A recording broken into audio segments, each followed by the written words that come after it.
که پرون دې ځواکونو په واورو کې بند پاتې هېوادوال وژغورل، خو نن د وږي نس مړېدو ته هم تابع نیولې او هرې اړمنې کورنۍ لپاره مرستې تر دروازې وررسوي.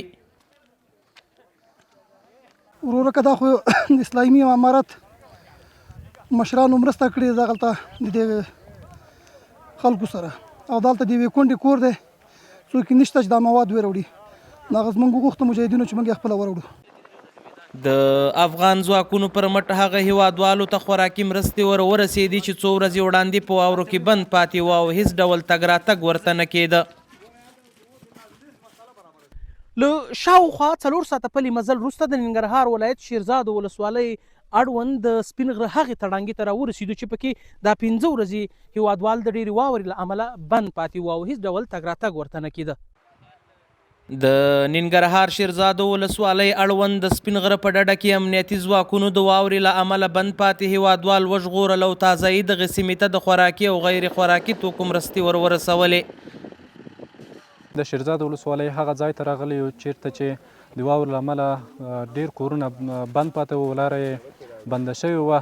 دې کورنیو ته مو نن ورځ مرسته راوړله، خوراکي او غیر خوراکي مواد مو ورته راوړل او دلته د سرې میاشتې او د حوادثو ټیمونه هم را رسېدلي دي. ځایي اوسېدونکي وایي خوښ دي چې په هر حالات کې امنیتي ځواکونه تر څنګ ولاړ دي او هرې ستونزې ته یې پر وخت رسېدنه کړې ده.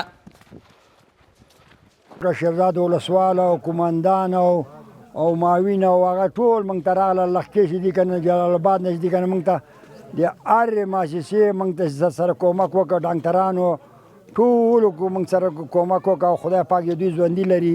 دین خو الحمدلله په 3 ورځ راورسېده، تر دې ساحې د حاجي بسم الله جان تر کوره او نورې چې رسېدګي نه کې د غر و دې ځای پورې لاره راپاکه کړه. 3 ورځ موږ ته دواګانې او ډاکټران راورسېده که نه. دغه سیمې ته افغان سرې میاشتې خپل روغتیایي ټیمونه هم پر وخت لیږلي او خپل خدمات یې پیل کړي دي. یو ګولۍ سار یو ماښام خوري، صحیح ده، 2 وخته په مړه باندې. دلته چې دی پرون ورځ څخه دلته راغلي لومړني هغه خلک یو شو د سرې افغاني سرې میاشت د صحي ټیم یو دلته چې دی موږ لومړی راغلو. دلته خلکو چې په واورو کې بند پاتې دي د هغوی چې درملنه دلته کوو. سږنی کال د هېواد په ډېرو سیمو کې درنې واورې وورېدې او په واورو کې بند پاتې هېوادوالو د ژغورلو په برخه کې امنیتي ځواکونو خپله ونډه واخیسته.